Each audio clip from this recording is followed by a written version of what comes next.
Hello, ladies and gentlemen. Welcome to Ric Flair's equaling podcast, which is episode 16. And just like Ric Flair, we're stopping at 16. This is Breaking the Fourth Wall. I'm Nathan Goff, followed with Matthew Burns. For those of you that have asked, yes, we've missed you. We've been away for a while. Of course we've missed you.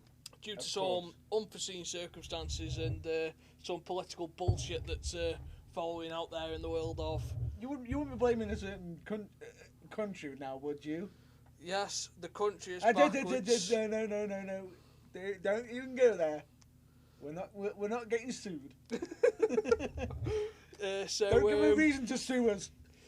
No, for those of you that are unaware, the reason why this is going to be the last episode of Breaking the Fourth Wall is because a certain company, a certain podcasters took objection to us using the Breaking the Fourth Wall moniker for our podcast. Yeah. Which, after listening to them, I'm probably more fourth wall breaking than they are. But yeah, that's a different discussion for a different day. So after today... No. Bear this in mind. If this is going to be the last one, I think we can... break down the first, second and third walls. Possibly, yes. Why not? I'll break down the whole goddamn fucking house. So, it's a quick disclaimer. We aren't going away. We aren't going away properly. We're going to rebrand this in typical fashion. So we will reveal the name, ideas, and we're actually following through on a couple of things that we've been saying for months that we'll do, which is why we haven't been around for the last 5 weeks. Yes, but we're going to save that mostly to near the end. Yeah, but all I can say is we've actually followed through on some of the stuff that we said we were going to do. We've had 5 weeks to take a look at ourselves in the mirror and go, you know what? Shit's going to change. Oh, no. It's not... It's not that. It's more or less of, great. It's been how long? And how long have we been promising these ideas? Yeah, it was like, Dave, put yourself together before I body slam you. And I'm like, no, Matt, leave me alone. I'm not taking any bumps. He's like, if you don't do it, I will body slam you. I'm like, whoa. Focus on AJUs first. We'll get onto that one a bit later. I was like, you can come after me once you've beat him, which probably won't be this year. Funny. Is that a reference over what happened the last time? Maybe. Yeah, bear in mind, I did have to get medical checks and everything to get back into wrestling. So for the last 2 out of 5 weeks, it is the reason we haven't recorded because his nose has been a little bit runny. I think it was more than just my nose that was bleeding. Bear this in mind, I had my head super kicked against a post. Yeah, he didn't know what day it was. I rang him on a Friday and he still thought it was Monday. I even still don't remember what day you called me on. Yeah, it was quite funny listening to him on the phone babbling on going, it is Friday, isn't it? I'm like, no. No, it's Saturday or something. I can't remember. I was like, no, it's Monday. He's like, well, why aren't you at work? I'm like, it's 8:30 at night. I finished work now. He goes, really? I'm like, yeah. I was like, aren't you got a clock in there? He's like, I can't fucking see a clock. Well, I think what the biggest funniest moment was when you turn around and goes, have you not got any curtains? Look outside, it's dark. Yeah, it was quite an interesting experience. So apart from that, we've actually sat each other down. We've had a couple of discussions over a few beers, whiskies, some more Steve Weisers. I even threw Kyle Simon Dean shaking there. Throwback to 2003 Raw.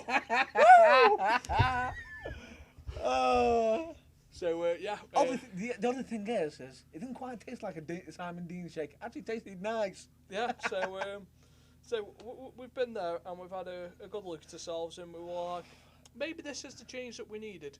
So, in typical Breaking the Fourth Wall fashion, I'm quite unanimated. If you don't like it, don't listen to the episode, it's fine.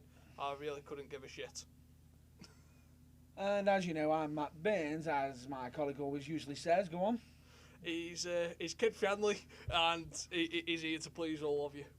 And basically for this, I've got to say, I'm not happy we're losing, breaking the fourth wall. Yeah. So new ideas have come out, and we're just going to do a quick review of what's happened in 5 weeks. So, Where do we begin?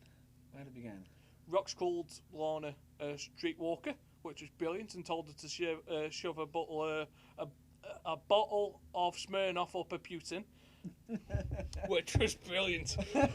I can think of 5 other things I'd rather shove up her Putin. But I think her boyfriend would crush you.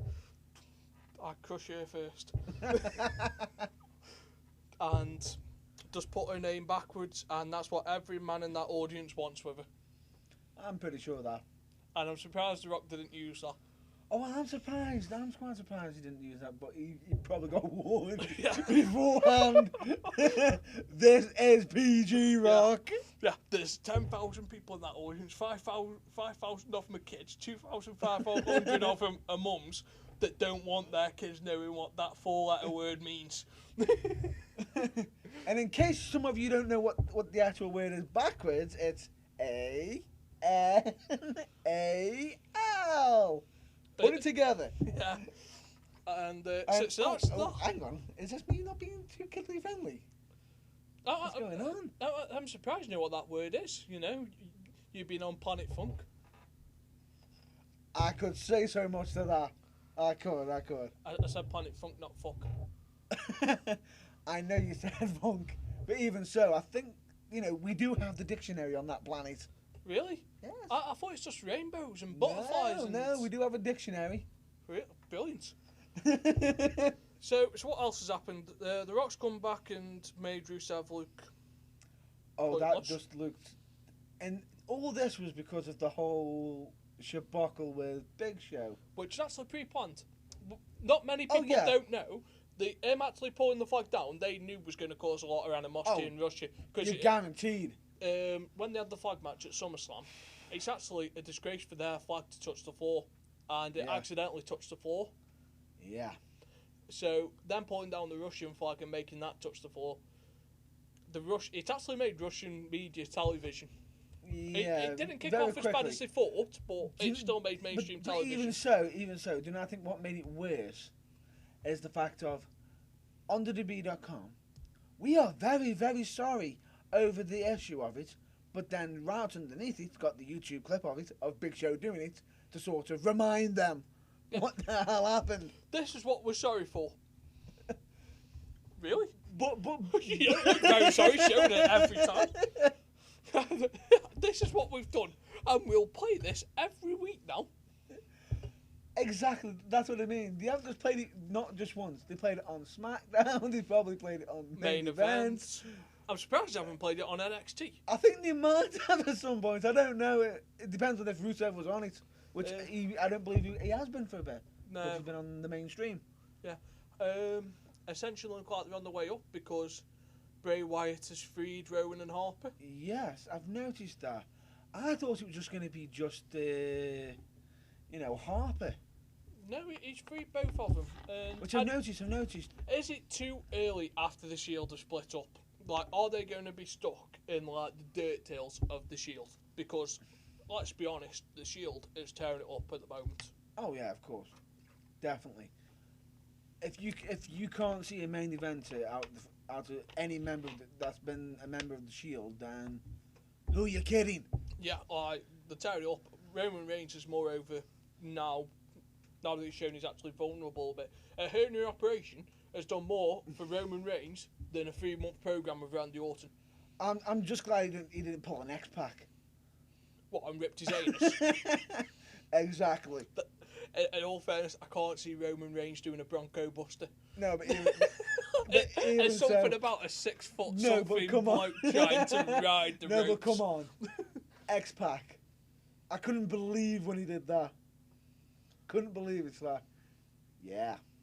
I did a move and I tore a vital part of myself. Actually, I'd pay £5 admission to watch you do a Bronco Buster on someone. Not a prayer. Not a prayer. It'd be absolutely hilarious. Not a prayer. I'd also have the video camera on there just in case you did rip your anus. Straight to I'd more likely rip my gear before my anus. Oh, that's brilliant. Dean Ambrose has been much watch. Oh, he's been literally gold on camera. gold, silver, bronze. Just take him in, cash him in, just give him the show. Give him 3 hours. I can watch 3 hours of Ambrose. It's just been absolute pure gold. You know, come on. Even his sneak attacks have even got something comical, but it's serious at the same time. Just like when you saw John Cena come out, start beating on Seth. Seth escaped thinking, I'm away! Then Dean Ambrose turned up behind him for Seth not realise. The only thing that would have made that more genius is if he was just stood there with a box of popcorn going like that, and then... Or to quote off a certain TV series that is now no longer around, a certain Showtime TV series, Dexter. Yeah. Surprise, motherfucker. Yeah, either way. And yes, folks, that was me swearing for the very first time on this podcast. Ever. And the very last time. And most likely, possibly, the only time you'll hear me swear. I've been working on that for 16 episodes. I feel so proud. 16 episodes. Yeah, 16. It would have been more if it wasn't the end. Yeah, but it isn't the end, not yet. No, I mean for the breaking the fourth wall. There's another 49 minutes before this ends. Good point. So that's been interesting. Watch that. Seth Rollins has turned into the chicken shit heel. Yep. Which is... It's interesting, but... He's no Ric Flair. No, he isn't. But it's allowing other characters to come out to show certain different vibes. Because rumour has it there's a face turn due. Who for? A member of the Authority. B. Orton. Yes. Because he's played a heel now for about 2 years. He's played a heel, but if you notice when he's cleaning up someone's mistakes, yeah, you can see the frustration on him. Yeah. Oh, talking about Randy Orton, have you heard who's now going part-time on the road? Go on. Randy Orton. Oh, I wonder why. He's doing a limited date schedule for house shows. He's staying full-time for TV, but doing a limited schedule like a certain Golden Bulls at the top of the order. Which one? Let's go Cena. Oh. Cena only works a part-time house show schedule. Yeah. And Orton's now joining him on that part-time schedule, which I actually think is brilliant because it gives them time to see their families and whatnot. But it also allows other talent to showcase themselves to the crowd. Yeah, and if they can get over at a house show, the more likely to be pushed on the main show. And who knows? It might be giving more people from NXT to be sort of showed to the crowd on house shows. Just get Kevin Steen up. What to kill? Yeah. No. Sorry, fight. Just bring Kevin Steen up. I'd love to watch Kevin Steen go on a Samoa Joe White push. Oh, that would be brilliant. Just where he just runs through the entire locker room. That is actually one gimmick I can't get bored of. The only problem with that is we all know who'll end it. And he shouldn't end it. He should just go on forever like Goldberg. 2 years. However, he shouldn't get tasered or stung in the chest. Oh, don't even get me started over that issue. Don't even get me started. I'll tell you this now. If you get me started on that, this podcast will be longer than an hour. I was reading an interesting point, just to sidetrack a minute. I was reading Vince Russo's Road Stories from WrestleZone.com. If you get a chance to read it and you've got about 2 minutes where you just want to read, there's only done 5 articles at the moment on there. And the latest one, it'll be the episode 4 or whatever you want to call it of writing, chapter 4, don't care. He goes on there and he actually talks about the night that they made David Arquette champion. Good Lord. Do you realise that it's actually 15 years since David Arquette has been WCW champion? So basically almost the exact same time as SmackDown debuted. Yeah, it's been 15 years since David Arquette was champion. And do you know whose fault it was that he's now champion? Go on. That he got made champion? Have a guess. Don't say Jeff Jarrett. No. Thank God. Jeff Jarrett didn't want him anywhere near the title. Which is the best thing to do. Vince Russo. No, Vince Russo never even thought of the idea. He admitted this. Don't say Mr. Oklahoma, he's writing buddy. No. He worked on commentary at the time. Tony Salvatore. Tony Schiavone. Tony Schiavone. Tony Schiavone chirped up in this meeting and said, do you know what? How cool would it be for David Arquette to be our world champion? Imagine the publicity that we'd get for 2 or 3 weeks. Imagine the fuck up that you've made for the next 15 years. And ongoing. Yeah, you've managed to take the most prestigious title that was around at the time, the big gold belt that most people orgasm over in America for some reason, because it looks better than the current title that they use now. I have no arguments against that. Yep. Big gold did Luke. So you've took a title that was held by Ric Flair, Hulk Hogan, Randy Savage, Diamond Dallas Page, Sid Vicious, the Kevin Nash, the man who shall not be named. Yeah, Shawn Michaels, Triple H in future. But Booker you give T. it, yeah, Booker T, and you give it to David Arquette, thinking that he'll bring more publicity and prestige to that title. Now, I wouldn't have minded if it was a mid-card title. It didn't exactly help that this all happened due to a movie. And it also happened on Thunder. Yeah. Do you remember who he pinned? Yeah. Who? Eric Bischoff. Bischoff! That's how you win a title, you schoolboy. Eric Bischoff, who has It was a tag team match where whoever gets the pin it was Diamond gets the Dallas title. Page and David Arquette versus Jeff Jarrett and Eric Bischoff, if memory serves me correctly. Yeah, it was.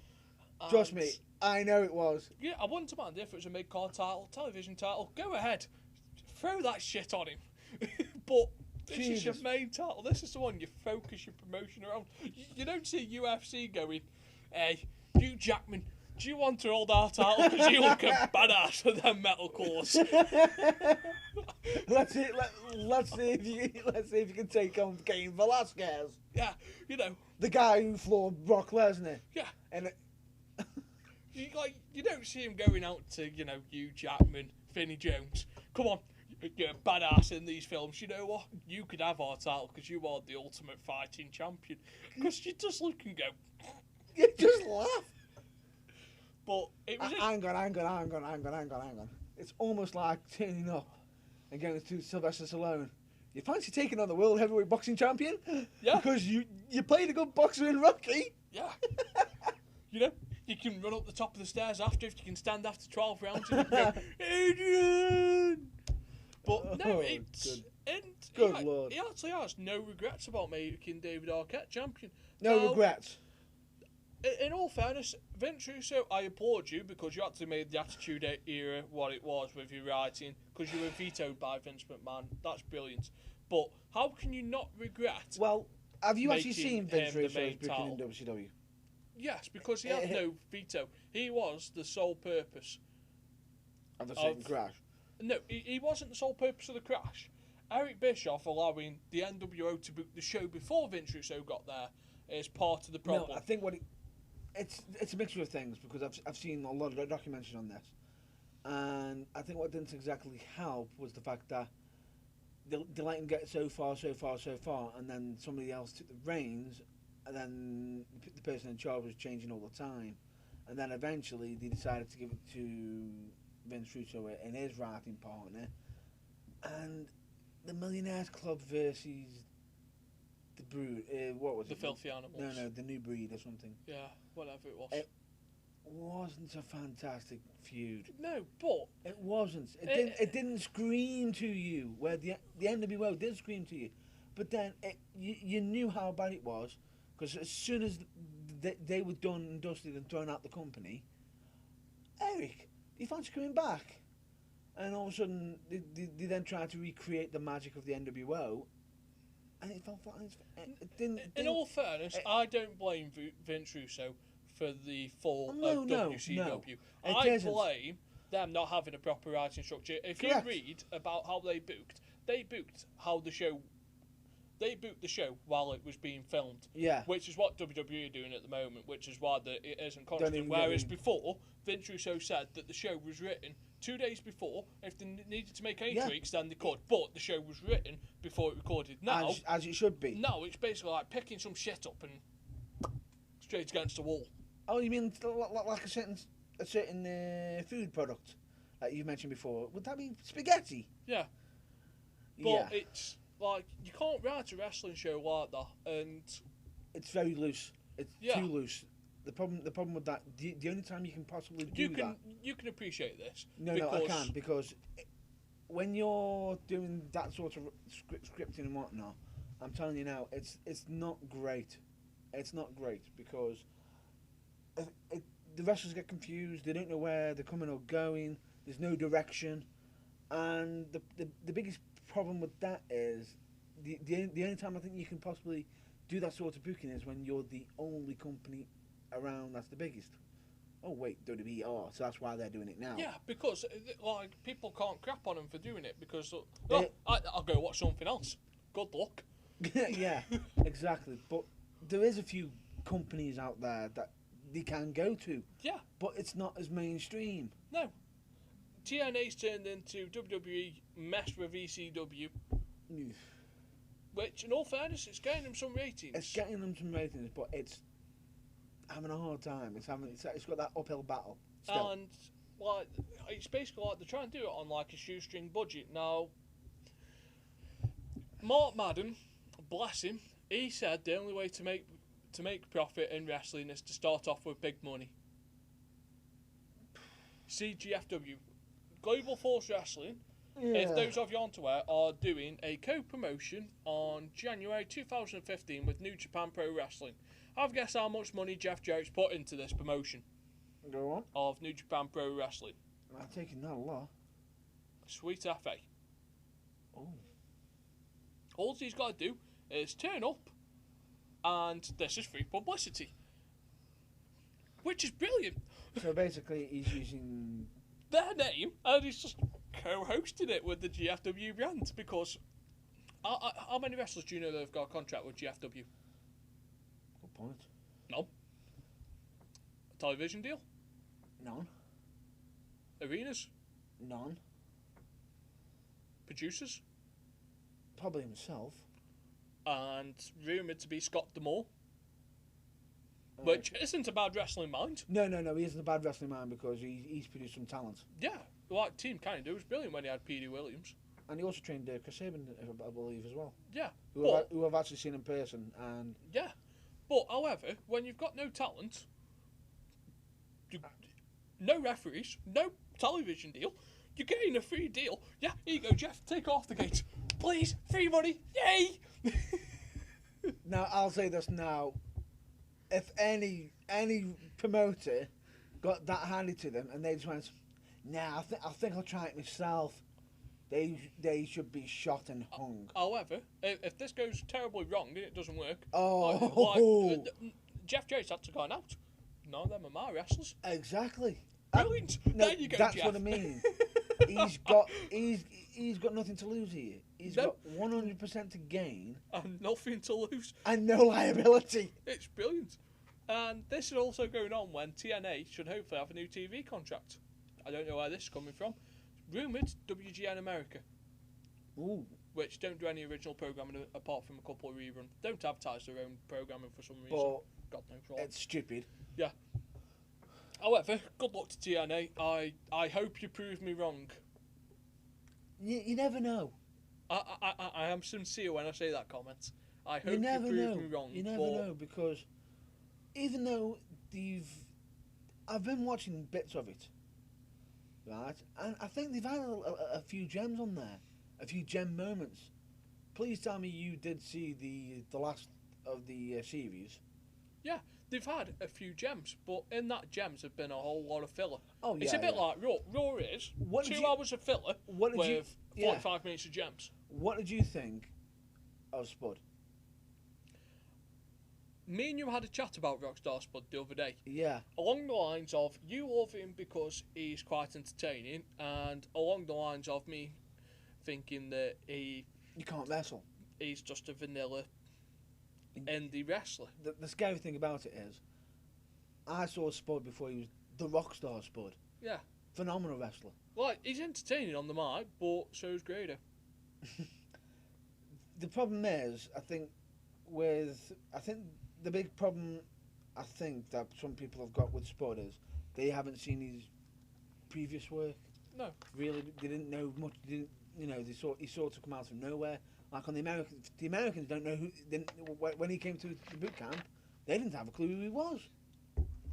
They didn't know what his history is. Where I know some of his history because he wrestled for FWA, phenomenal wrestler. Honestly, if I'm a firm believer of everyone's got the chance to be a brilliant wrestler if given the right gimmick. Example of this, Santino Marella. Yeah. In developmental, was absolutely a monster. Yeah, he was. That bloke looked like he could legitimately kill someone. Yeah. But how brilliant is it to have a Canadian? Oh, sorry, I aren't supposed to mention these Canadian. oh, Bart Knuckles. Playing a Russian, whatever he was. No, he was Russian/Serbian, wasn't he? Yeah, Greco wrestler. Roman Greco. Yeah, a wrestler, and he looked. He played. Greco-Roman. The character was called Boris. I can't remember the surname that they gave him. Yeah. And he had a brilliant Russian accent, dead thick on, and he just went for it. And he didn't during that whole issue of that gimmick, a certain Jim Cornette incident happened. Yes. the OVW slap that was heard around the world. Yes. All because of the Boogeyman. Yeah. But Santino had a brilliant gimmick where he looked like he could kill someone. Yeah. Send him up to the big leagues, as Jim Cornette calls it. Yeah. And he gets given a trumpet walking, snake wielding, Italian pizza eating, trumpet blowing moron who is lovable, absolutely lovable. But and can you remember exactly how they debuted him? yeah, the Italian Miracle. The Italian Miracle. No, the Milan Miracle, to be that correct. Was it. Yes. Where he somehow flew the Intercontinental title away from Umaga. While wearing them, please tell me you didn't see them shoes. Yes. The Uncle Knobhead's cream slip-on shoes. What colour were they? I think they were cream or something. Red. Were they? Red. They were red. Oh. Trust me, it's burnt into my memory. I remember because 1 minute where says the fact that Vince just goes, he's a stylish Italian. It even pointed out how unstylish he was. Yeah, like... The gimmick, to be honest with you, I think WWE, right, they either planned this whole Santino Marella where he plays a, you son of a gun idiot all along, or they just accidentally came across it by accident. Yeah, like, you can just imagine Vince's morning in the office, walks in, crowbar between his legs, doing the Vince McMahon strut, and goes in, I'm going to make that bastard an Italian today.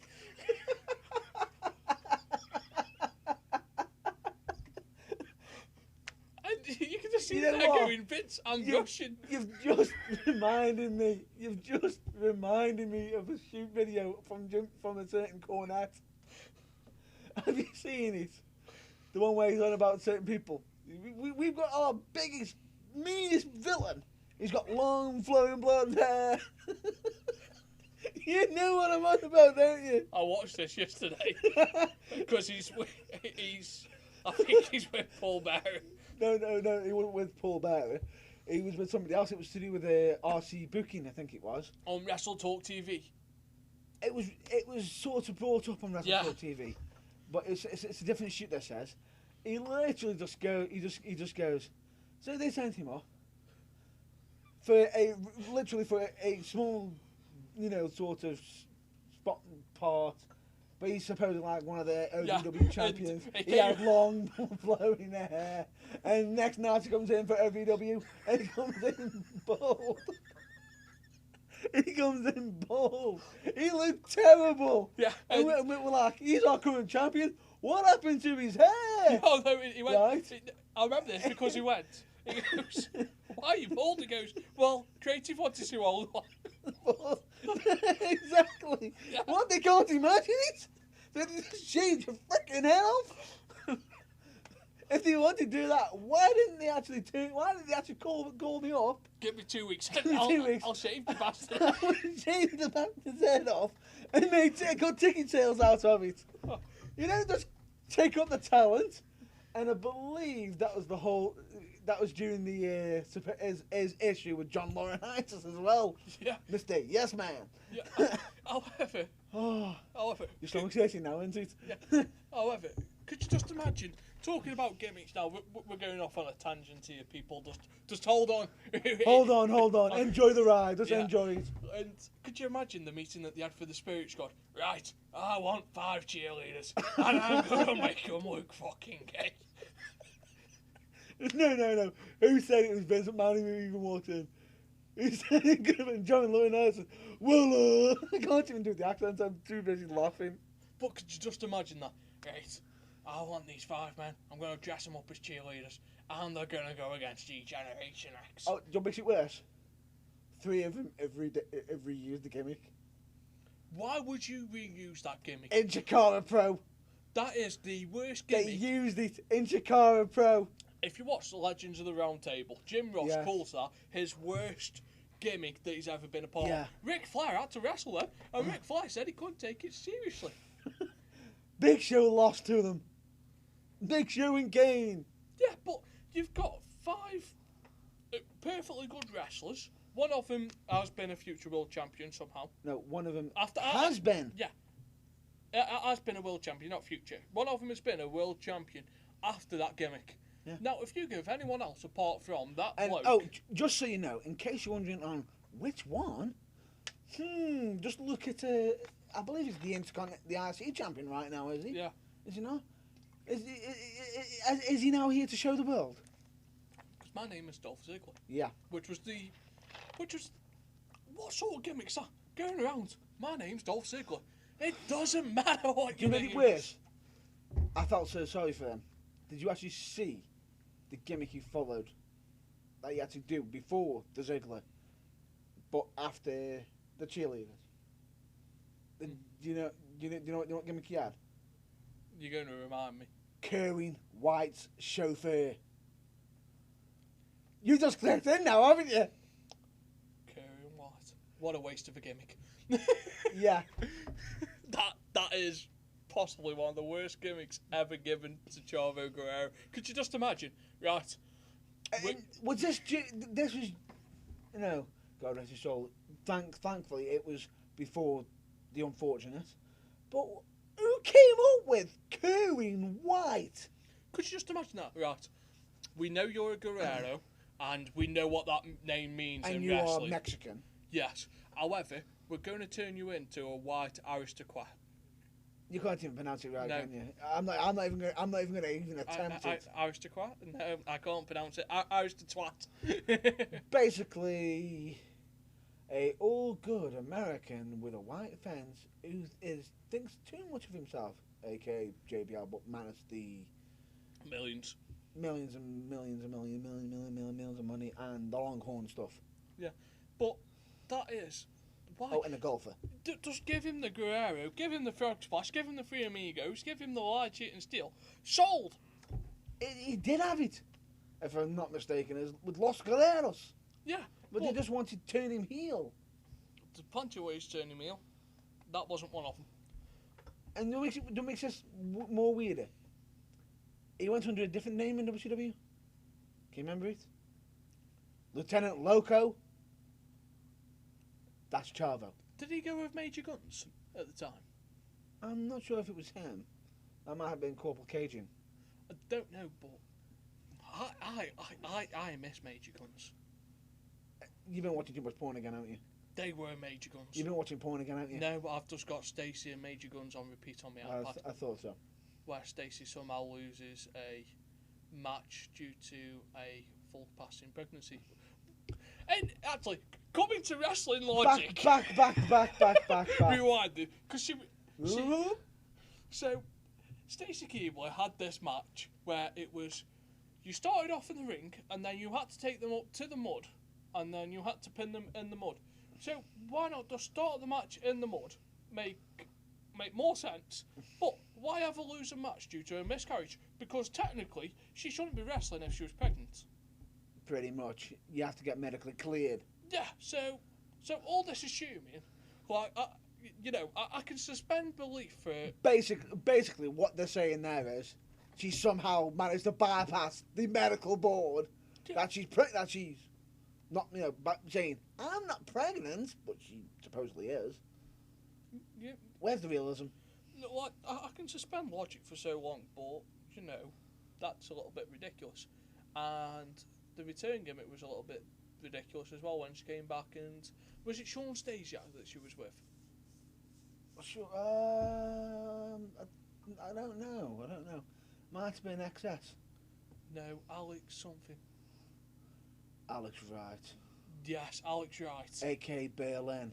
Yeah, Alex Wright and... The Vas Dunver kid. Yeah, so she came back 9 months later. No, Vas Wonder kid. That was her. Yeah, so she came back 9 months later.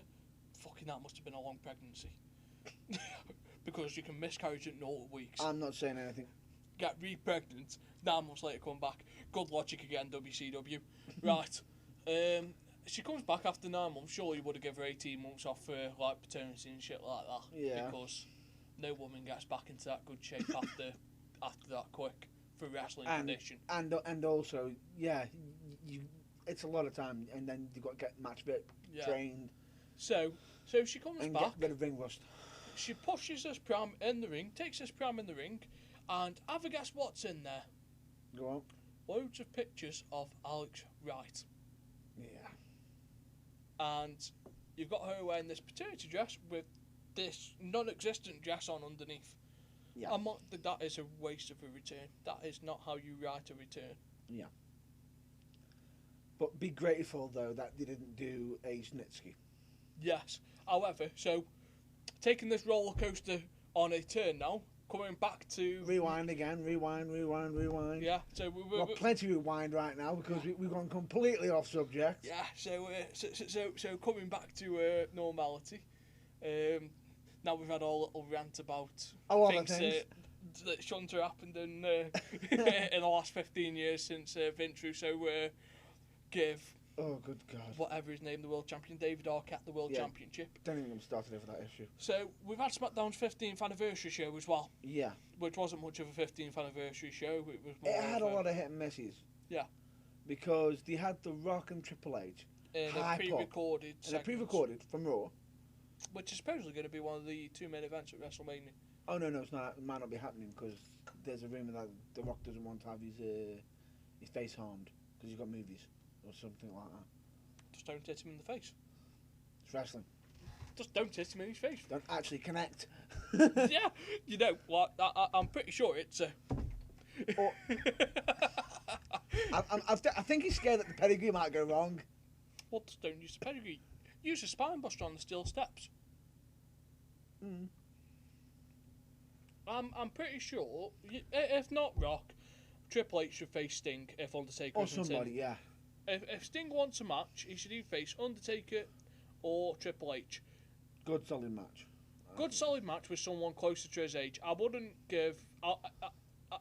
waste John Cena's WrestleMania 31 appearance, and I wouldn't have Rusev versus John Cena because that's too big of a step down for John Cena. Nothing against Rusev, but John Cena should not step down that far the ladder. Or they're going to let you try mega push. Yeah, Rusev, which it's too early. He needs to slow burn. Rusev's next logical step is to hold the United States Championship. Or rename it. Yeah, get hold of it. Name it the European Championship. Or the Russian or whatever. You can take the US title, drop it in a trash can, bring back the European title. Instantly more prestige that hasn't been pissed on in the last 10 years. That's because it's not been around. Which is why it hasn't been pissed on. But if just have it... If by that logic, why don't they bring the hardcore title back? Because that did get pissed on, raped, abused, down the back of an that alley, was funny. drugged up. Come on, that was funny. Did you know a referee won the hardcore title? Yes, because he sneaked in with another referee, didn't he? How brilliant is that? I missed the hardcore title. Exactly. Now you see why I just brought it up now, don't you? It was worth nothing. Just it was like 10 minutes of comic relief. It was comic relief, and I think at times some shows need comic relief. You need it to break it up. Yeah, like God rest his soul, but Crash Ollie made that title. Oh, it was brilliant.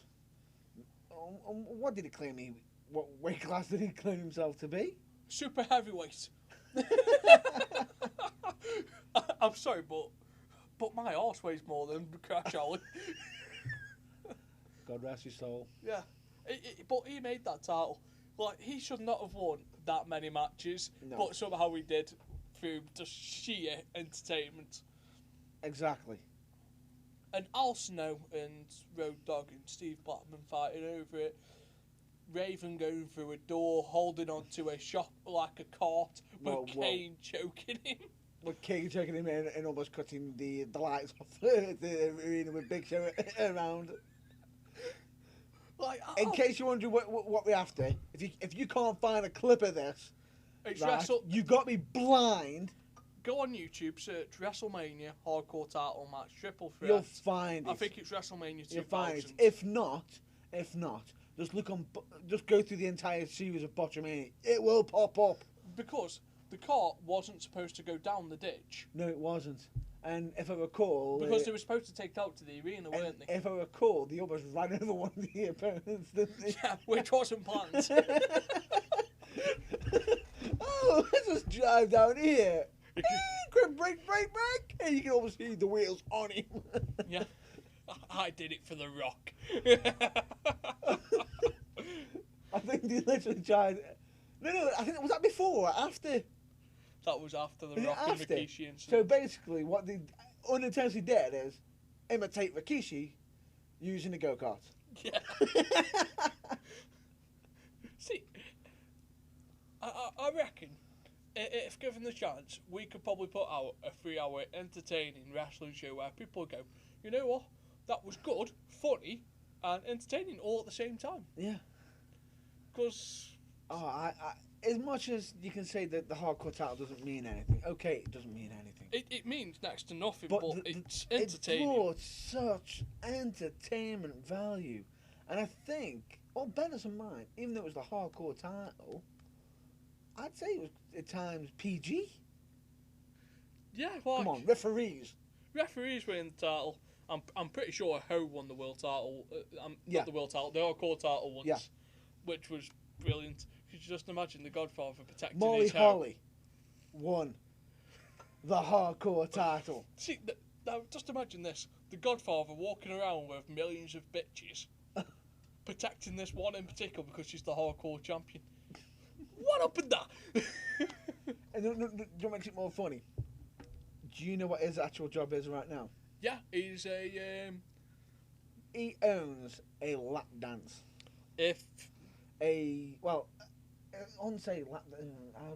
Gentleman's club. A gentleman's club in Las Vegas. If anyone wants to send us over to there, you're more than welcome to. The closest airport to us is Manchester. I'll happily go over to Las Vegas for a couple of nights, all expenses paid. And if you want to pay for me to have a lap dance off one of the Godfather's shows, you're more than welcome to. Highly doubtful that'll be happening anytime soon. I know. Because I think the fact that you just advertise what he does, I think they're more likely to go themselves. I know, but, you know, if Be A Star listen... Don't you even dare say believe. No, but if Make-A-Wish are listening, instead of John Cena coming over and going, you know, you can do it, just send me over to them, and then... Are you kidding me? You're basically trying to make out. Are you trying to make a claim on here that you are a Make-A-Wish candidate? No. Do you know what you have to be a Make-A-Wish candidate? So this is just a disclaimer, folks. I have nothing against the Make-A-Wish Foundation. They do some brilliant work. Phenomenal work. Phenomenal work. And John Cena is a brilliant man for making the amount of wishes true for that organisation. So if you're a little sensitive about that organisation, just skip over the last 2 minutes. Yeah, no kidding. But On a more serious note, if anyone does want to send us over to America, you're more than welcome to. I just like how you just did that little cheap plug straight in there. Yeah. To reel it back in. Right then, so time has flown. Yeah. Shall we get back onto the actual subjects quickly? Holy shit. Yeah. As if we're at that time already. Yeah. Wow. But this might be, well, just to give you a heads up, this might be an extended episode. I highly doubt it because I have got a match quite soon, which is a very important match. So you've actually got some serious news after the amount of piss taking we've done on this episode. Yeah, we'll get to that in a minute. Let's just finish the wrap up quick. SmackDown, 15 years. Not a good anniversary show. Not a good anniversary show, and if you are a rosebud, you're going to turn into a lemon. Don't be a lemon. Get crushed by Kane. Yeah. And not the mask-wearing Kane. No, the trouser wearing can't win a match, save his life Kane. And, yeah. Just out of blue. Out of the blue. Oh, in all serious note, I actually watched ECW's One Night Stand the other day. I'm sorry, folks. Which one? That we aren't completely focused, but we just wanted to make this a fun episode. So, of course we are. Yeah, so we're going for what's in our minds at the moment. I watched ECW 2005 One Night Stand. Paul Heyman comes out and he looks like he's crying, and he came out with the best line that is actually taboo in wrestling at the moment. He goes, "I aren't crying. I went out back and I smoked a joint with Van Damme." Yeah. Was that the same show where he looks up to the sort of WWE wrestlers that's going to stop the show and looks at Edge? Oh, look, it's Edge. Hide your wives. Yeah. I've got two words for you. Matt freaking Hardy. And you got Edge there going. counting on his own. 1, 2, 3. I like it. Genius. But to be honest with you, I think, you know what I mean, that segment, I think, Edge. The fact that he started counting on his fingers. People don't give Edge the credit that he deserves for what he did for SmackDown and wrestling at the time. He is gold. Absolute gold. And he seems to have transitioned quite nicely right now. He's got a regular position on Haven, I think it is. Yes, which I've actually started to watch recently. Have you watched for Edge or for the entertainment value? I sort of saw an advert from WWE with Edge in it, and it sort of caught me interest. Read up about, looked up about it, see what it's about, and then started watching it. He didn't come into it until like the second series, which I'm sort of just got past. I'm on the third series. Yeah, because he had a guest appearance on the first series. No, he wasn't even in the first series. I thought he had a guest appearance on it. Nope, he was only in the second. Oh, right, okay. He was only in the second. He was second in guest appearance, but then he sort you can see him coming into it more regularly. But he's brilliant in it. Brilliant. So to help WWE plug another American TV show, watch Haven. I'm joking. It's a good TV show. It is. But I'm not much of a fan of Edge. I've also just recently waiting for a DVD of his come to the door. Which is? His documentary. Which is called? The So You Think You Know Me. Is that an old documentary? No, it's his latest one. Oh, right. It's his latest one where he tells his story. Proper life story. With Christian growing up? Yes. Everything. Not just matches. Nice. Yeah. And, I can't wait for that. I can't wait for that to arrive so I can watch it immediately. Because I am a big fan of Edge. Always have been. And I don't think he's... Come on. He got Cena over as a face. Did he really get Cena over as a face? Except for in Canada. For me, I love the one thing I absolutely loved, the one feud, was when he literally declared to Cena, do you know why I did it? It's simply because I hate you. And then he stated why. Come on. And if have you seen on WWE or on worldwide television where the feud is just literally because one person hates the other? Not many. And get it as a main event feud. Not many. But anyway, we've gone off subject a bit, but we've now got to wrap it up. Lately, I think WWE, they keep falling into that trap. And let me just point this out. Speaking of John Cena, as we mentioned, the guy who can't seem to develop his own storylines now and is invading other people's feuds. Can't develop his own storylines or creative of haven't Messed got up, anything yeah. for him. Yeah, so instead of sort of having him do something else or whatever, they're just having him invade another storyline. Yeah. Not a smart idea, WWE. Nope. They're taking away from two others. And it is. Amen. Anyway, with that in mind, I think the way things have been currently going, WWE needs to sort of drop the skip with the booking on the night or whatever. Yeah, and start actually planning. Now, it isn't all their fault. They have to write 9 hours a week. True. Now, just cut back. I don't need to watch Afterburn and Superstars, everything. To know what happens on Raw, I watch Raw. People watch Raw. And I'm pretty Believe it or not. Whoa. And I'm pretty sure there are reruns. Yeah. Just cut back on the amount of telly you produce. Less is more. Less is more. Right now, then, so on that note, you've got a serious announcement that you want to make and send out a get well soon wish. yes, I do. And then we're going to make the big unveil. Yeah.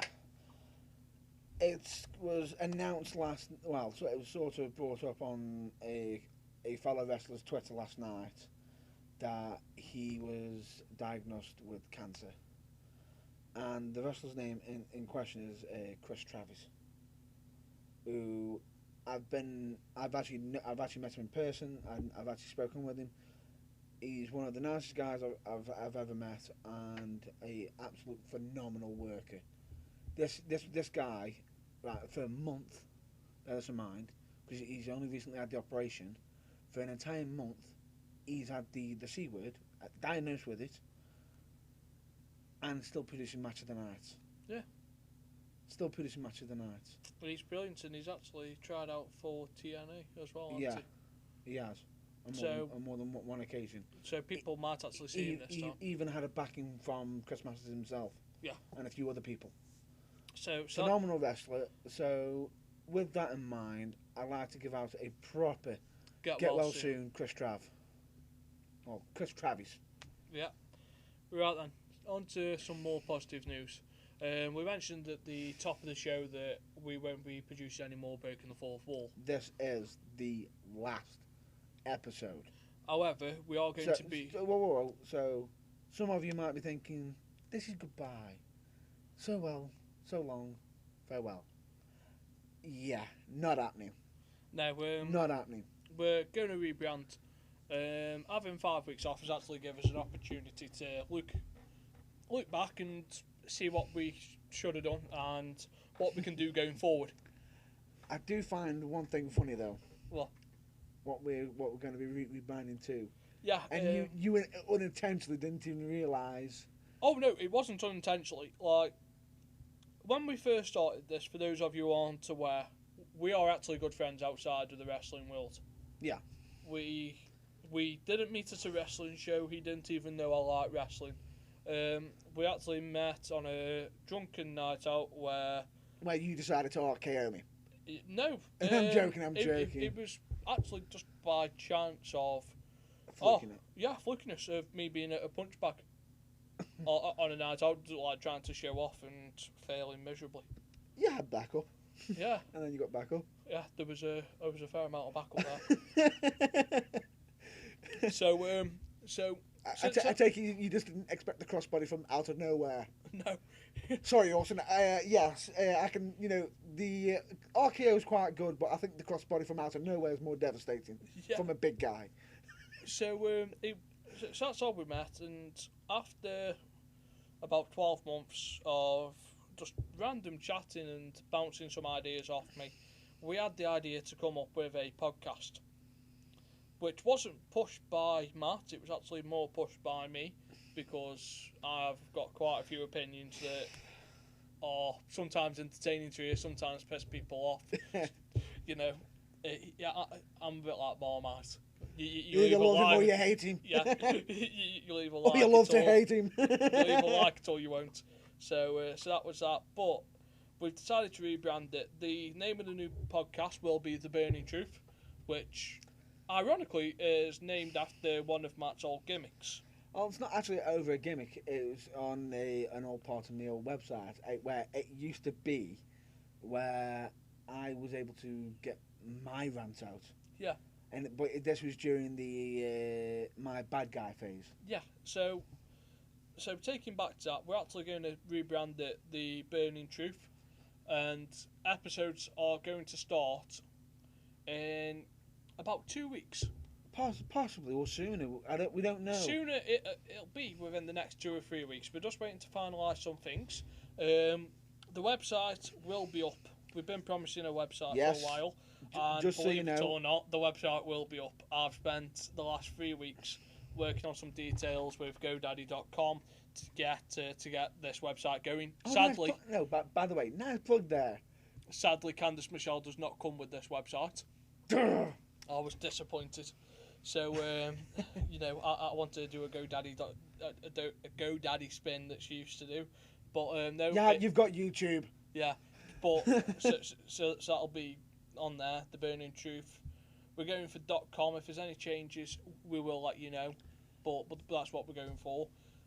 But just to point out, as you probably as probably most of you have probably liked us on Facebook and whatnot. Just so you know, that at some point after this recording, this episode will be going on to there. This will not be debuting on as like the debut one for the Burning Truth. No. But there will be details being advertised on the Breaking the Fourth Wall Facebook page before it is closed, before we end it. Yeah. And it will be left up there, sort of, unless we get a request to shut it down. Which I don't think will happen because they weren't bothered about the Facebook page. So we were just bothered that they were producing a podcast called Breaking the Fourth Wall. But even so, if we're going to rebrand, we're going to do it properly. We're going to do it properly. I've spoken with Twitter, so the Twitter thing won't change. You can still follow us on Twitter at Wrestling's Fourth Wall, but you can search for us under The Burning Truth. That part of the Twitter's been changed from Breaking the Fourth Wall. It's complicated, but it makes sense. It'll make sense once you see the transaction. Yeah. But if you still need to contact, bear this in mind, people.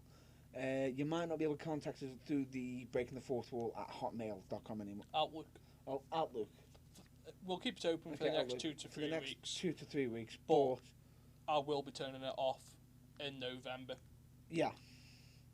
So if you do want to contact us directly, you can contact myself on mattburns04 at hotmail.com.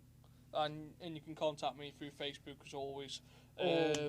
Or on my Facebook as well. Yeah. Which you probably already know, which is www.facebook.com mattburnsuk. And then we've got a Twitter, your favourite one. Would you care to do it for me? Matt Bad Boy Burns. And you love it. You love that. No, and also some interesting content which we've promised you as well. I've finished writing 4 articles which are going to be going up on the website once that everything's been finalised. These articles were due to go out to a magazine, but due to some alternative reasons, which and unfortunate, which we won't discuss. They're not. So I'm going to knock them up on the website. They've been altered to actually fit with the times. Yeah. So they weren't the originals that were going to go out. In some cases, they're actually better than the originals because I've had some time to sit down, look at it, and I reckon it'll make a lot of people go, you do actually have a serious side. Yeah. Because the articles aren't like what I'm like here. On here is me with the volume slightly turned up. I do have a serious side, believe it or not. And these articles will show my serious side. As Steve Austin said, the Steve Austin persona was always Steve Austin with the volume turned up to 10. I'd say more 11. Yeah. Well, this is me with the volume slightly turned up to 5 or 6. A slow burner. Yeah. Are you doing? Are you doing what WWE should be doing with their heels? Slow burning. So, have a look at the articles. I've been told by the people that have managed to have a look at them, they are a good read. Yeah, I've read one. I've read a few myself, and I've got to say, they are fitting with the current events and whatnot. They are very fitting, and there are going to be a few additional surprises. Yes, I've got my first interview lined up. Yes, I believe so. There's going to be a sit-down interview with a couple of people, and me and Matt are actually going to be shooting Matt Burns' The Shoot video. Oh, it's not going to be a shoot, really. It's going to be more of a question and answer with a slight shoot attached. A little bit. So that'll be interesting, but things are shifting in the right direction. This was the wake-up call that we needed. Yeah. A bit of the slap in the face. Yeah, to make us come back bigger, better, and more opinionated. We enjoy being the podcast that people like to listen to. If people don't like us, then drop us a message on how we can be better. Like we do listen, but if your opinions don't make sense, then I might just laugh at them. Bit harsh, but truth. There's certain people out there that just go, "Oh, you could try doing this." And it's like, well, come on. What's that going to Well, do? bear this in mind. I've had someone turn around and say it to me, and I'm not kidding you. If through a certain other wrestling company, you need a change of gimmick. Yeah. yeah. Don't you dare nudge your head at me. This is more me. It is more me, and it is. It is, but that's a subject for No. the shoot. It is, but let me just point this out. All I will say is, I've been a face for how long? Too long. What? How long have I been face? In which promotion? In the main one. There's no main one. Good point. Yeah. Right then, sold. No, but the idea being is, I've been mostly villainous, and I think I need to give back for all the damages I've caused. Oh. And bear in mind, I have done some damages. Also, a feature we're going to try debut is I'm going to try to hook some Skype up so we can do a couple of call-ins. There's one person I've been speaking to that's very interested in coming on, which might surprise Matt. So I'm working on that at the moment. I'm not going to say a definite yes. I'm going to say a definite no that they're not. But we might be having some guests on soon. So fantastic. But even though he isn't dropping you the bombshell of what it is, I'm pretty sure I'm going to get out of him in the next few minutes. Right then. So from the bad boy of British wrestling, and from the uncharted, the unwavered, the uncompromised Nathan Goff. You finally give yourself something. See you later.